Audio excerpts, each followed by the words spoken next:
just the two of us. Hey everybody. Thanks for coming out tonight to Flyleaf. Your support for our local independent bookstore, as well as its wonderful author, photographer. We really appreciate you being here. This evening we have the pleasure of hearing from Bland and Ann Simpson about their new book, Clover Garden. Bland will do some reading, and then they will both answer questions. Bland Simpson is Keenan Distinguished Professor of English and Creative Writing at UNC. He's also a pianist for the Red Clay Ramblers, the Tony Award-winning string band. In 2005, he was the Fine Arts recipient of the North Carolina Award. Ann Carey Simpson, photographer, served for 30 years as at environmental organizations and as Associate Dean for Development at UNC's School of Government, for which she received the Chancellor's Award. She is now a Senior Associate with Moss and Ross Consulting. We hope you enjoyed the event, and remember that you can get a copy of Clover Garden up front after the reading if you have not already. We'll also do a signing at the back of the room after the conclusion of the talk. So I'll meet you back here after that, and we'll get you queuing up and out of the room. All right, over to you two. Thank you very much.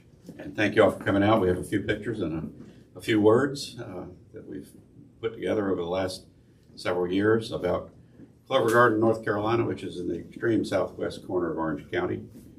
And I'll have more to say about that in a moment. The Red Barn? Yes. Red Barn. Okay. Oh, but let's go back and talk through them a little bit. Okay. Sorry. This is downtown Clover Garden in the fog. It is neat. And this is uptown Clover Garden.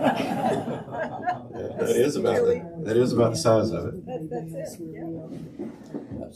And this is Lester. This is Lester, who's a farmer neighbor out on Highway 54, and he has these three beautiful percherons. Three beautiful percherons that he uses for plowing demonstrations, and they have competitions. So sometimes when you're driving down 54 going out towards Burlington or Graham, you might catch a sight of them because they do this plowing right on the side of the road in a big field. They do it on, I think it's the first Saturday in November, and they've got a number of rigs that show up. They've been doing it for a long time. We didn't know that we were welcome until last year when they put a tiny little sign up about the size of a laptop. It said parking. Okay, we're in. And they've got about I don't know, 15 or 20 folks that bring various horse rigs. And it's a fun bunch to talk to and watch. And oxen, too. Some oxen. And Lester Ray told us that, and we've seen other percherons out there. It's one of the great draft horse breeds. And I think he has 5 or 6. And I said, well, gee, Lester, how do the other 2 or 3 feel about being over on the other side of the road and you're here all rigged up? He said, they hate to be left behind. A very nice man. And Lester's sister wrote a play, right? Yeah, it's Connie Ray, very fine playwright. Smoke on the Mountain. Shopler Pond. This is, what would you call this in Clover Garden? I would call it a catfish pond.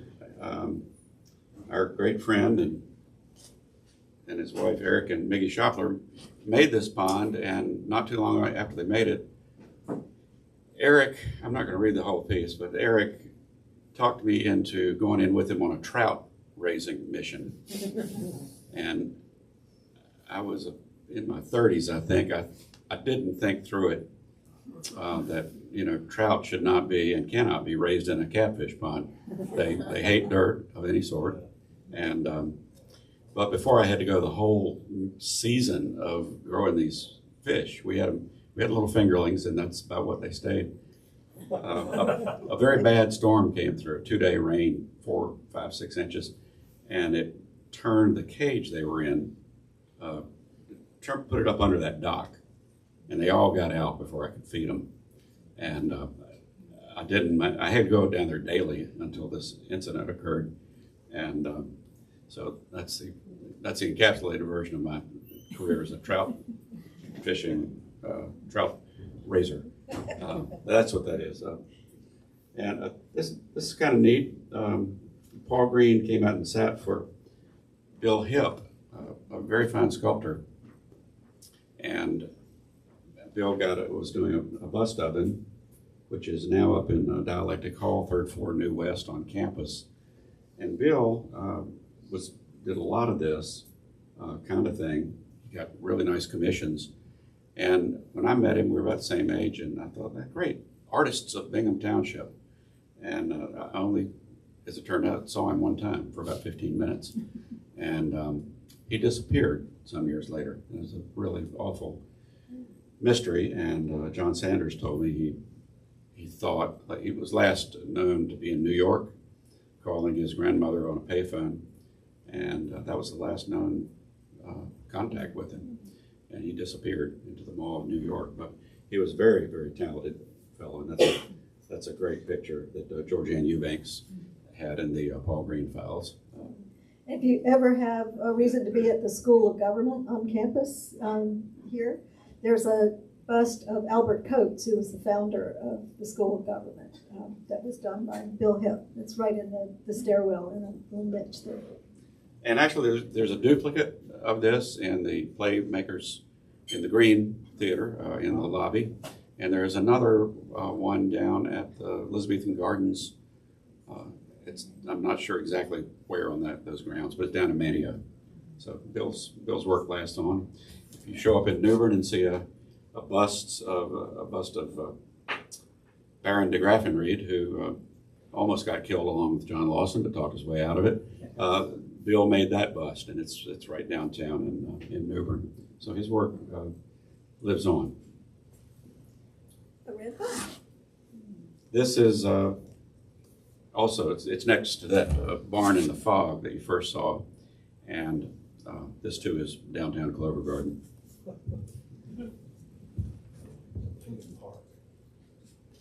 You know,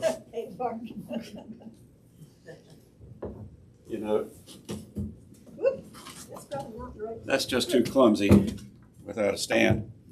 And I have a big enough baritone that I'm just going to stand here and read to you. This is called Clover Garden, page 1. Clover Garden is a small 4 square mile country community in the old Porter Tract of the lower Old Fields, lying beside the Haw River just a few miles west of Chapel Hill and Carrboro, North Carolina. Patches of contoured red clay firs in southwest Orange County in the state's foothills. Growing corn and soybeans and hay and winter wheat, though once also cotton and tobacco, alongside dairy cows, beeves, and horses in pastures meeting deep forests of white oaks and red oaks and pines, copses of them around country churches, and straight up tulip poplars and high-crowned hickories, American beech and always sweet gum, muscadine vines everywhere, willows close to the waterlines of ponds, where big blue herons stalk and hunt, ponds full of bass and brim, not trout, shell crackers and pumpkin seed and catfish prowling the bottoms, and dogwood and redwood fringing the woods with white and pinkish lavender in early spring. All the waters of these lands draining away, often just after the rains have revealed Indian points and potsherds in our gardens, ironic, unintended gifts of the natives, the first peoples. Into the dendritic headwaters of Cape Fear River, and after flowing 200 miles, out past Oak Island and to Bald Head to Frying Pan Shoals, where Long Bay and Onslow Bay meet and form the Atlantic Ocean.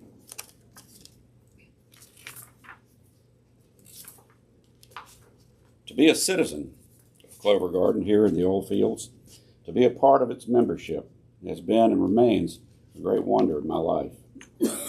And what follows are stories from within that wonder, some of them at least, as I have seen them go down and heard them told, of hounds belling in the night, of turkey slowly crossing our little field, and of a family of golden skunks drifting as one down the slope of our woods, of cattle out of their fencing and parading up the road at midnight, of hay setting itself afire in a barn, of bonfires climbing high into the New Year's nights, of young men and old stepping and slipping over creek bed stones at Eastertide in search of suckerfish, of women, young and old, turning and shaping pots on wheels in the deep woods, or quilting old patterns or designs out of their own minds, and of men and women treading the forested lanes together in all seasons, scouting, as one old man called it, seeking and finding the simple pleasures of being out as dusky dark settles over the land, all out in the gloaming to see, through the years, what is moving and what is not. Those whom we know and have known in this countryside have found many a blessing out here, watching standing deer and deer watching them right back, and have counted those blessings and then quitting their counts only when the numbers just got too high, and those blessings, having found us, then dispersed, floating up into the crowns of tulip poplars and loblollies and beyond, into the clouds that course over us from west and southwest, and on above them, into the bright and timeless evening stars and the planets, Venus and Jupiter, and Saturn and Mars, and the mythic shapes that are real beings to us, Orion and Scorpio, and the Big and Little Dippers, and every other creation in the true wild blue yonder, from a distance so endless and divine we shall never know it, rolling across our skies every single night in the endless scroll of years. That's kind of an overview of where we are and what we feel about it. And I will add that Ann and I've been out there for decades, and only about 10 years ago did I find out, thanks to William Powell, the greatest North Carolina historian, that Clover Garden was not just the name of a Methodist church out our way or the name of Clover Garden, Orange Chapel Road. It had been a community. It had a post office put up by our friend Thomas Jefferson back in 1808, and it ran until the Civil War. So it was the name of a community. Everybody seems to have forgotten that. Nobody said, "Welcome to Clover Garden Community" or to Clover Garden. And my eye just caught on that entry at the top left of a column in Powell's Gazetteer, a great book. And I thought, this ups the ante. It's not just halfway between White Cross and Saxapahaw.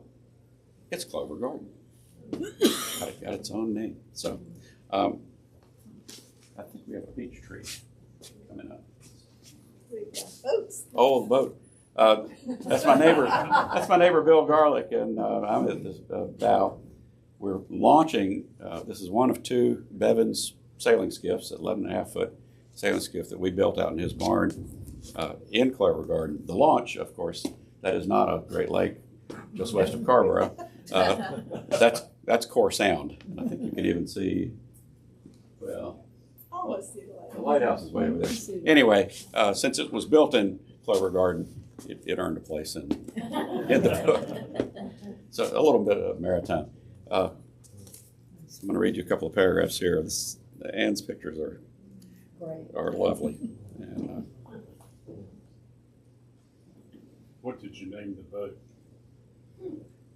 the naming opportunities are 5 figures. Neither of the boats has been named yet, so what can we put you down for?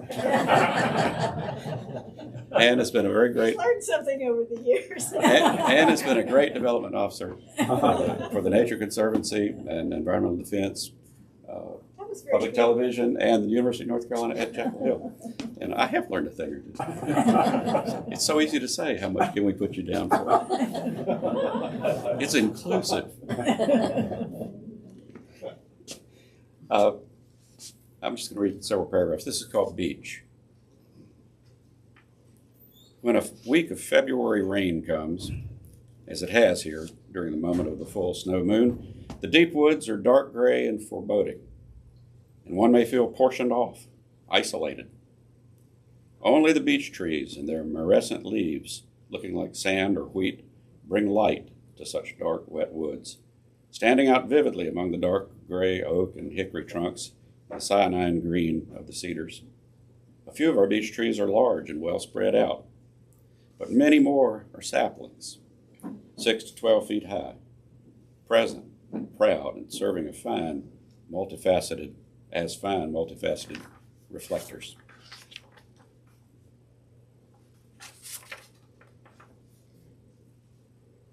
And now we're back again in February, and I see the beech trees from where I sit as the only glow in the foggy, rain-misted woods. A truly remarkable sight, because they hold their crisp, blonde, dead leaves after fall's fade, and hold them over all the months between November and February.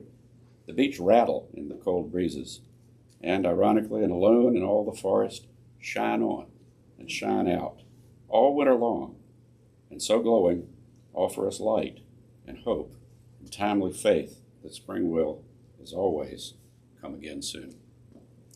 They're really magical.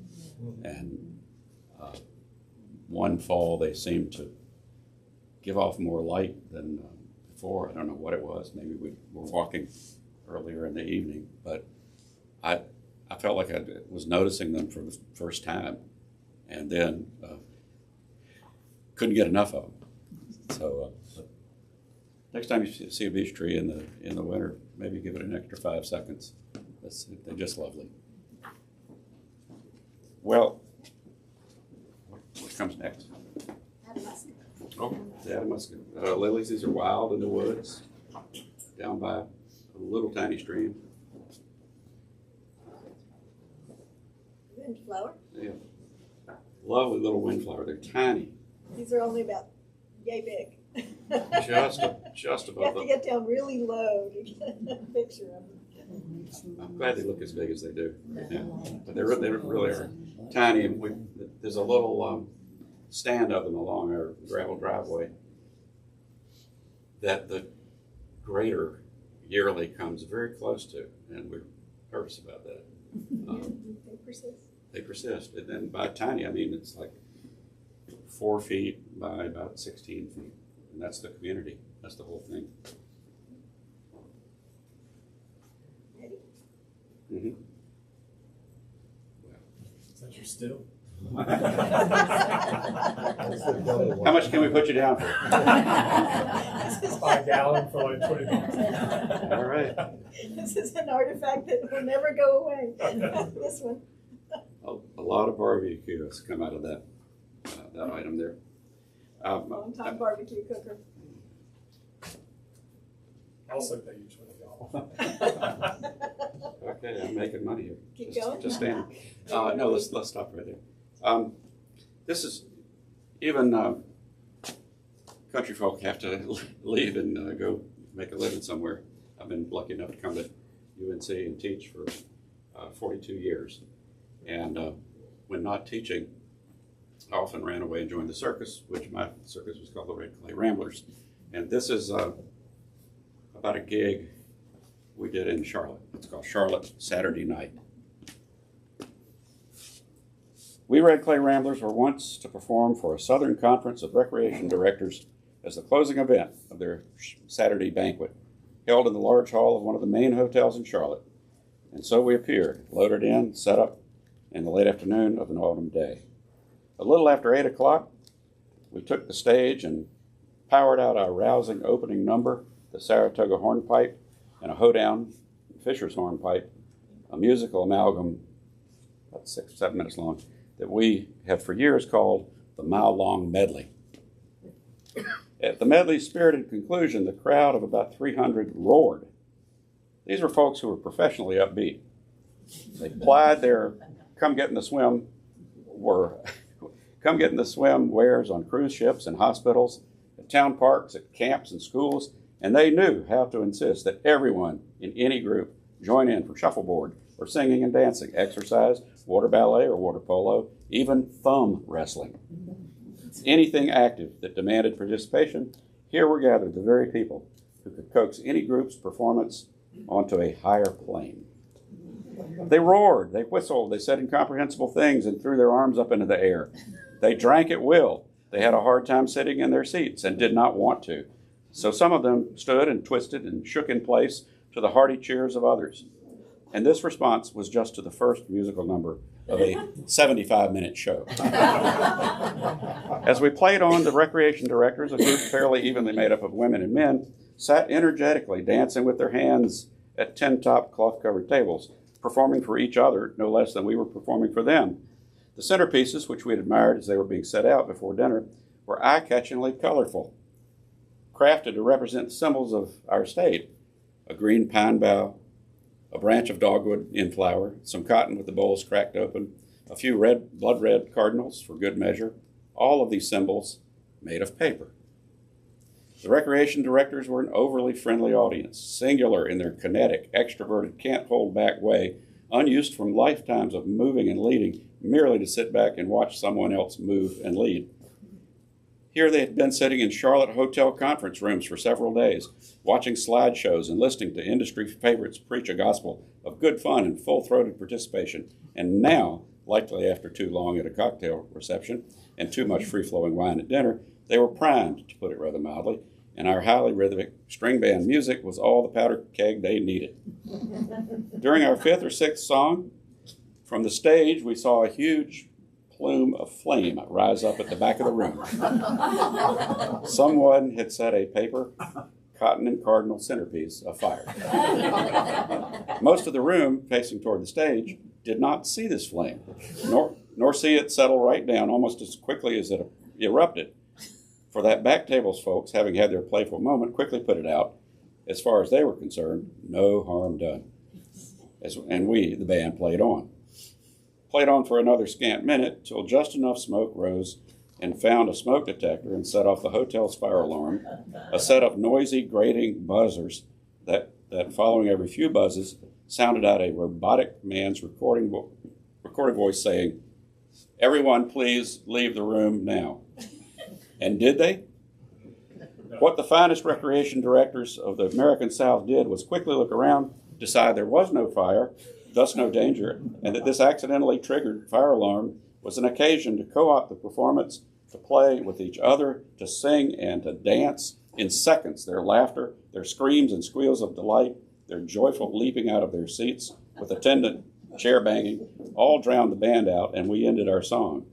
Just then, the recreation directors, led by several enthusiastic, hip-shaking contortionists at the front of the room, started clapping and, finding an insouciant rhythm in the fire alarm man's droning voice, began to sing along. "Everyone, please to leave the room now! Everyone, please leave the room now!" These wondrous beings overrode the alarm man's drone and treated him as a rapper and gave him a Latin beat. And almost at once they formed a conga line and began to dance as they sang. Every one of them, 300, all of them, gained a hold on the love handles of whoever was hip-shifting just in front of them and shook and shimmied, swayed and swooned through this grand hotel ballroom, the best Charlotte, the Queen City, could offer them. Hundreds of them passionately singing as if they'd known this song all their lives. "Everyone, please leave the room now. Everyone, please leave the room now." Yet they would never leave this room. They were far too happy. However this had happened, the Southern recreationists were in their element now. They were shouting and shambling, their conga line snaking around the big space, and we could see from our vantage point on stage that this show, for which we were now the small audience, might just go on forever. And that was exactly when a fully decked out squadron of the Charlotte Fire Department entered all the ballroom side doors, axes held aloft. Every one of them suddenly stopped, stock still, standing in awe, astonished, and aghast. "Everyone, please leave the room now." The immediate impulse of the recreation directors, a platoon of them, was to break briefly from the conga line, rush to the firefighters, rush into this line of axes, and to reach out and entreat them to join in the inebriates' dance. Now! The firemen were not at all amused. "Exit the room now," they exhorted. "Exit the room now," sang the recreation directors as they slowly shimmied for the doors. "Exit the room now." The firefighters seemed tense to the maximum, as if they all wanted to shake their big red axes seriously at this foolish assembly. We ramblers dutifully took up the rear, following along down a couple of flights of stairs. "Everyone, please leave the room now," echoing loudly off the stairwell, and then out onto a surface hotel parking lot, where the mild chill of fall damped down the dancing and singing, and the conga line fell apart into its constituent pieces. The rec directors looked about, disappointed that no bar awaited them out here in the lot. After about 20 minutes, of milling around desultorily, we all returned to the ballroom, from which the firefighters had removed every single one of the paper centerpieces. And we resumed our show because the firefighters had moved into the scene and done the party in. A good bit of attrition had set in, as many of the directors headed for the hotel bar, and there was no longer an exuberant spirit in the ballroom. During the applause between a few of the numbers, someone would shout, trying to re-rev up things, "Everyone, please," and get slight laughter and mild knitting from the remnant crowd. For the starch had gone out of the soiree and the evening. The red paper cardinals had flown away for good, and we would wind up our show swiftly. And I would be back home with a new tale to tell Ann of sophisticated Charlotte, back through the dark Uwharrie Mountains to Clover Garden, just 2 hours away by midnight. A singular evening. Early yet. Thank you. Thank you, folks. We have played not all over the world, but over about half of it. And we've had many great audiences in many fine places in the Middle East, North Africa, all over Europe, and all over North America. There's never been an evening like that one. I mean, playing for Russian ambassadors in our embassy in Jordan, every one of the Russians had been issued a handle, as we say at the ABC store, each one a handle of vodka. And by the time we took the stage, they were in another world.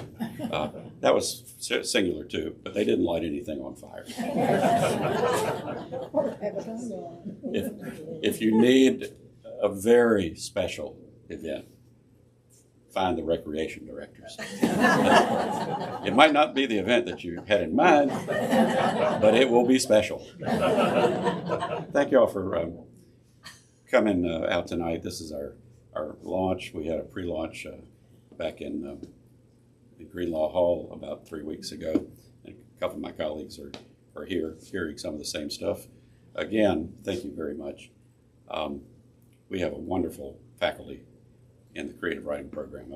I'm glad to have been a part of it for so long, and it's only gotten better through the years. And so I'm leaving it in a little while in very good hands.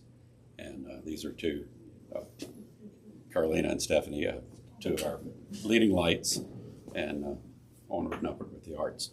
We're glad to answer any questions you might. We got a couple more. What are you going to say at the end of tonight's presentation? What are you going to say at the end of tonight's presentation? We're all ready to wrap it up. That's a good question.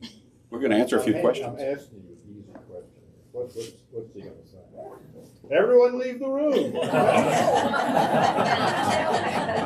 I'm not off book yet. I'm still studying my script.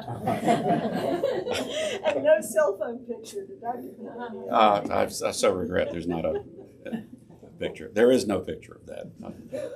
Yes? When you moved there decades ago, where did you think you were moving to if you didn't know it was a little village? Well, I knew it was the country. It's 10 miles west of Chapel Hill. And I didn't think I'd be there very long. I just come back. Jim Wan and I had a show in the Red Clay Ramblers, and a real great gang of performers that had been picked up very quickly after we had written it and taken to New York, where it was a big hit. It was a novelty. We weren't actors, but we were enacting the show. And that was not a common thing, to have instruments all over the stage. So we helped, and there were a couple other things, Jacques Brel and Cotton Patch Gospel, that had similar elements, but what none of us knew was that we were starting a new way, a subgenre of how to do musical theater. So I thought, Joe and I were working on another show. Well, I'll stay out here in the country for a year or so and go back to New York.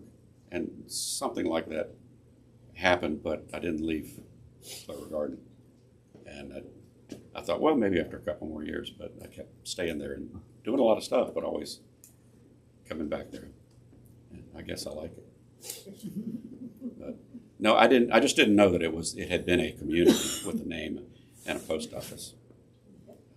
think a lot of the people who live there, who haven't been there for generations, don't realize that. Yeah, it's, there's no sign that makes it says it's a town. Crossroads. Rachel? So, I'm going to address Ann, if you don't mind. Sure. So, Ann, tell me about the photos. They're beautiful to begin with, and very, very recognizable from being on the road back and forth.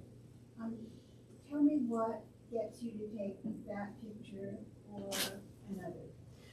I think it's pretty much what you just said. It's traveling back and forth on the road. This is on the way to Hillsborough. Right. It's something that I saw every day for years and years and years, taking kids back and forth to school. And you just get these icons of your community in your head. The little flower is something that every spring we do an evening walk every day on our road, and the Adamasco lilies and those little flowers are just things that we started to see over and over again, and just appreciated, looked forward to in the springtime. I loved the beech tree. And the beech. I've always been taken by the fact that in winter, there they are. Mm-hmm. You got it. So, Beautiful. so that's really how they came about. It's just things that we realized we noticed, we appreciated, sometimes took for granted. Like, I don't always look over, look over these fields to these silos, but this is Annaloric Farm, which is near the intersection of Dairyland and Orange Grove Road. And Annaloric is Carolina spelled backwards, which is, I didn't realize until Glenn told me. But this was a dairy farm for years and years, and it's just recently been sold, and it's going to be a housing development. So yeah, this view basically will be gone probably within another year or two. Yeah. So that is another reason to look at these things and photograph the smaller things that you often do take for granted as you go along, because a lot of times there's change in the air.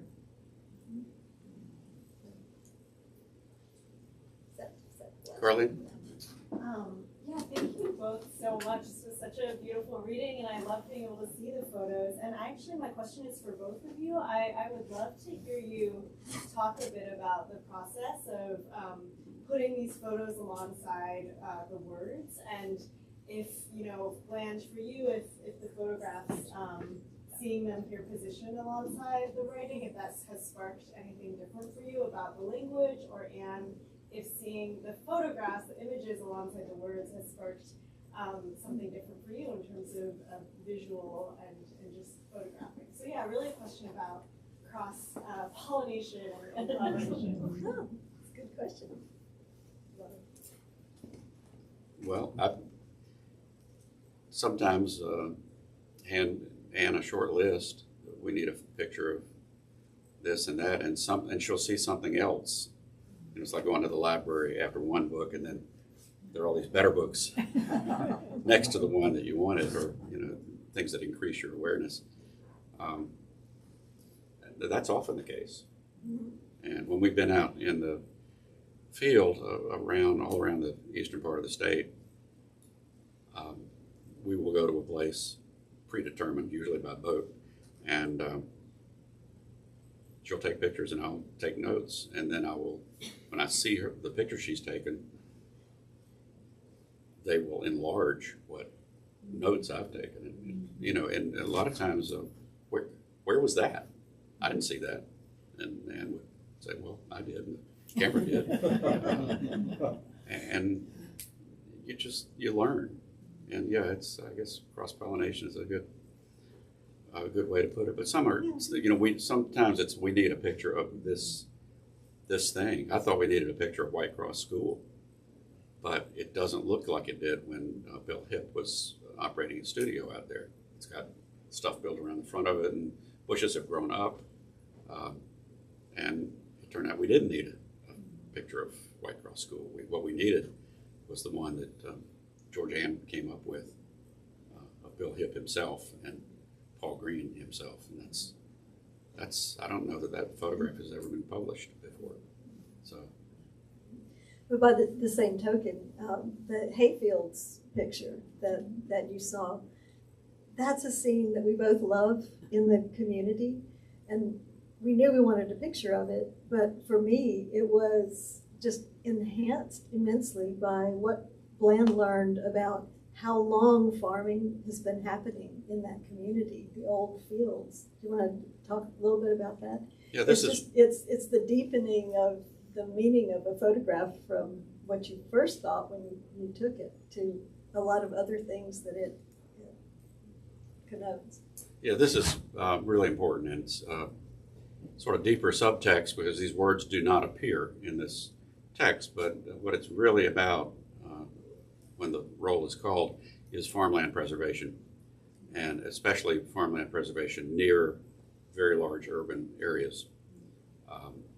The old fields, that's a word, the Haw River or the Saxapahaw old fields. These were Native American farmlands for centuries and probably for thousands of years. There's no way to date that. Our Register of Deeds, Mark Chilton, has done a lot of historical work, wonderful work on piecing together what these areas came to be called after European contact and settlement up here. But when John Lawson went through on his big lazy C route from South Carolina around up to Charlotte, now Charlotte area, and on up this way and out to Pamlico Sound, when he went through in 1701 in the spring, he marveled at how big these farms were, that the natives, the Sispahawk Indians and the Occoneechee-Saponi Indians were farming, and extensive. And they were old fields. They weren't fresh ground that had just been plowed and planted before John Lawson happened by. So I am very confident in saying, because I can't be proved wrong, that there was farming going on in that immediate area for thousands of years. And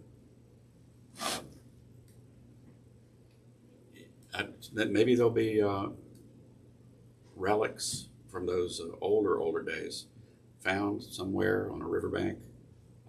But potsherds in the garden revealed particularly by rain, not uncommon at all. And most of us have probably heard about the dugouts, the cypress and juniper dugouts that came out of Phelps Lake and were dated at 2,000 to 2,500 years old. What they are telling us, in addition to being evidence of themselves, is these are the ones that have not rotted and gone. We know that the natives were here 12,000, 14,000 years ago, at least. And no Indian tribe showed up at the Albemarle Sound or the Alligator River or Pamlico Sound or any of those lakes and said, I just don't know what to do. They made boats. They had to. They made boats like the ones that we have found that are so old, but they're just the ones that have made it. Those lands have been boated on for 10, 12, 14,000 years. Anyway, I don't know if new old relics will be turned up in the old fields, but John Lawson was not seeing something new. He was seeing the proof of the fecundity of the land. And then he bragged on it in his 1709 work, A New Voyage to Carolina. And he was essentially inviting, he was a land developer, ultimately. He was inviting, come on over. The dirt is good. And he's seen it. So we are the old fields. We're in the old fields. Speak for yourself. Well, I've read one of the things I really appreciate about the book is that how you're preserving all the old stories as well. Not only the land, but the stories. It's just amazing to me, and of course the photographs as well. because that will disappear. I mean, that's what's so sad about it. Thanks, Jeffrey. I've heard a lot of stories and seen some play out, and most all of them are pretty lighthearted. Not all, but most all. And that's what I really wanted to be informative about that area, and also have a fairly lighthearted tone, and also to have this book represent lots and lots of communities in the Piedmont. Many of them not terribly near large cities, but a lot of them are. And our biggest business in North Carolina is agriculture, way bigger than the military budget mainly in the East, or tourism, which was up to $39 billion last year. We just heard on the NPR, but agriculture hit $100 billion 2 years ago and $110 billion last year. And we're not going to retain that level of robust economy if farmland keeps getting taken out of circulation and paved over, because it's not going to come back once it's paved over. So there is I tried to make it a light touch through affection for this place that we might ought to all appreciate the often semi-populated rural areas around the state, which is located between right on the southern limits of northern species and northern limits of southern species. The growing season is great here. We're in a very special natural and agrarian latitude, or set of latitudes. So I wanted to sneak that in there without being too. Are you dependent on well water? Yes. Yes. How deep did you have to dig it when you moved out there? Yes, 212 feet. Yeah. And Scott McLean, the late Scott McLean, got a divining rod and found the right place. Right. It's 10 gallons a minute if you ever need that kind of pressure. But yeah, are you on well water, Bill? No. No, it's not. Lord, no, we're city folks. Well, I should bring you some by. I noticed that the book has a lot of black and white photographs. Yes. With text, and there's a designer. Did you work closely with the designer on this book, or was it sort of handed to somebody to do it for you? We didn't get to work that closely with the designer, but he had done several other books of ours, so we knew his style pretty well, and we tried not to interfere too much with his thinking about it.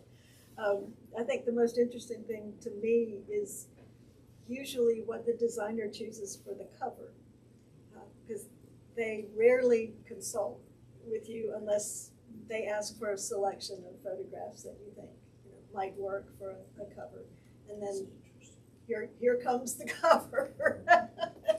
And I was pretty tickled when he decided to use the pine candles for that, because that's just another sort of overlooked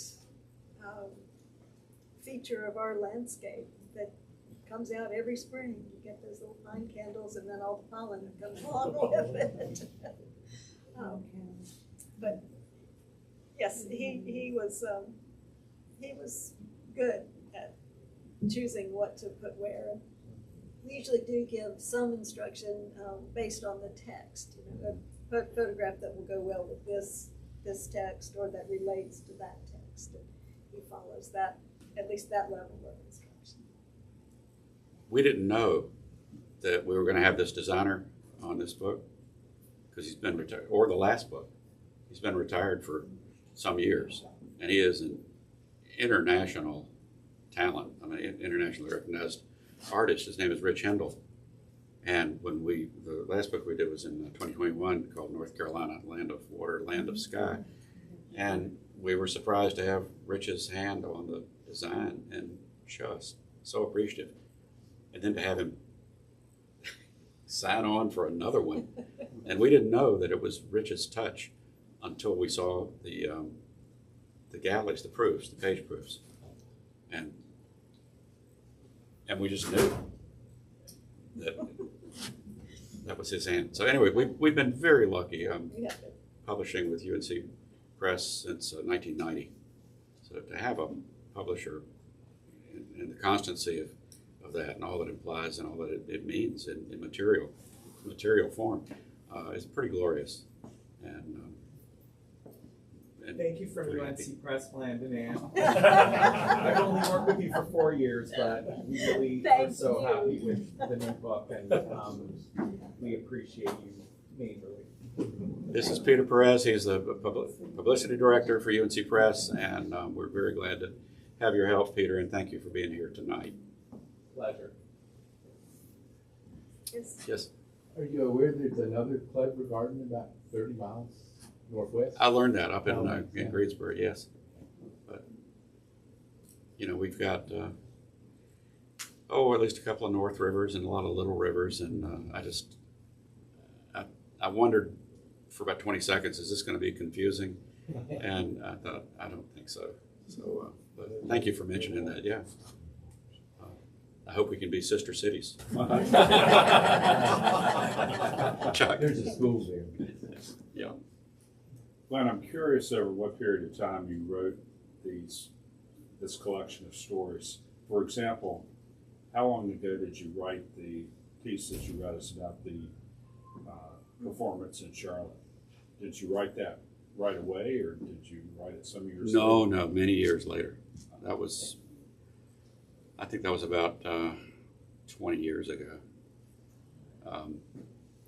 And I don't know why I didn't write it right down, but I tell you what, it was not hard to remember or editorialize on. I think that's a good question. Most of this was written over, about half of it was written over the same period of time we wrote the North Carolina book.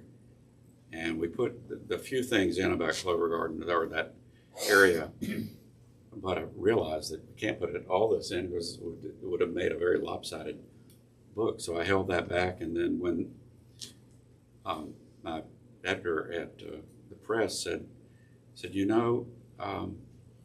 you focused on that, we'd have a book. I was about to make 40% of a book, some of this stuff, and then do a whole bunch of smorgasbord about North Carolina. He said, let's stay with Clover Garden. And Mark came out, and Mark Simpson, boss, no relation, except we call each other cousin. He came out, and we rode around the whole neighborhood.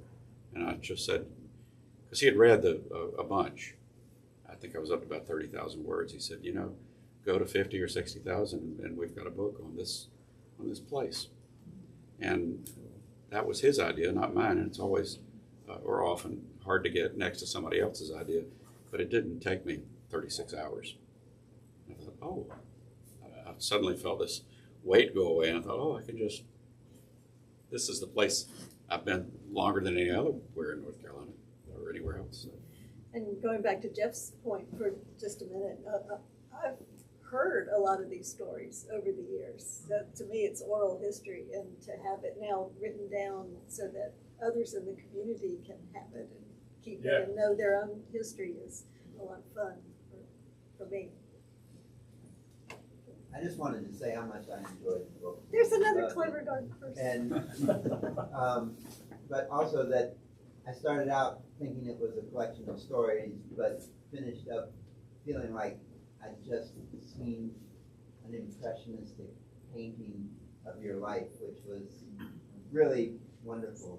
It all comes together to me, and not as a bunch of stories, but as a whole beautiful image. So thanks. That's what you just say, Bobby. This is Dr. Bobby Schaffler. It was his father who rented me the cabin and then talked me into buying this land to live on. So the Schaffler family has been intertwined with my own for most all my life. And we're neighbors. We're immediate neighbors. And we have another neighbor in the back, Betsy Hilborn, who has her own book about some experiences that she's had in the neighborhood as well. Betsy has written what is or certainly will become, and environmental natural world classic. It's called Restoring Eden, and she's writing about land very close to where we live, and about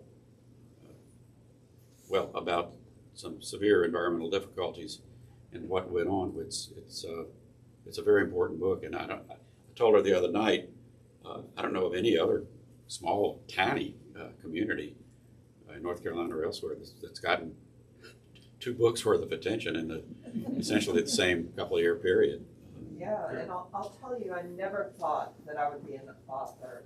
I'm a scientist and I've spent a career doing science, but when our community was threatened, I got my inner mama bear up, and there was nothing that could have stopped me from writing that book. And I think it's the land. I think it's the place is so powerful.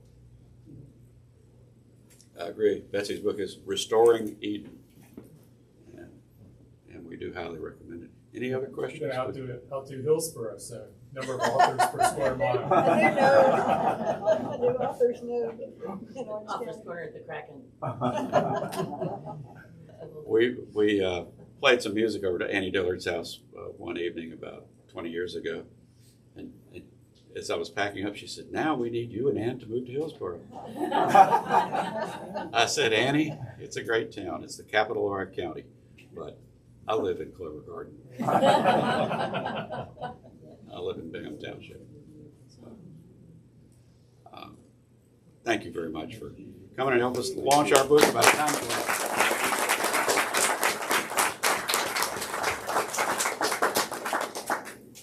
Okay, so anybody who wants to get their book signed, we're going to do that at this table. So you can start your line.